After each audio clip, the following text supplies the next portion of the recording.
menjaga harga diri dan kehormatannya. Betul? Bu, saya bandingkan dengan zaman dulu ketika saya masih remaja. Zaman dulu saya lihat betul Pak, akhlak wanita Masya Allah. Ada salah seorang teman wanita satu sekolah dengan saya, masih muda, pulang dari madrasah, tiba-tiba datang angin kencang dari arah yang berlawanan, lalu membuat baju rok panjangnya tersingkap. Tidak perlu saya praktekkan. Betul? Waktu jadi gubernur sombongnya nauzubillah. Betul? Orang Aceh bilang sombong, bahasa kampungnya apa? Bu? Serem banget. Kuisnya, siapa yang bisa jawab ada hadiah kenang-kenangan dari saya?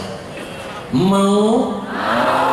Hadiah utamanya Bun, nggak tanggung-tanggung. Ibu, hadiah utamanya nggak tanggung-tanggung. Berangkat bagi yang mampu. Allah jadi tamunya, itu maksudnya masih ada harapan pulang. Tapi jangan berani-berani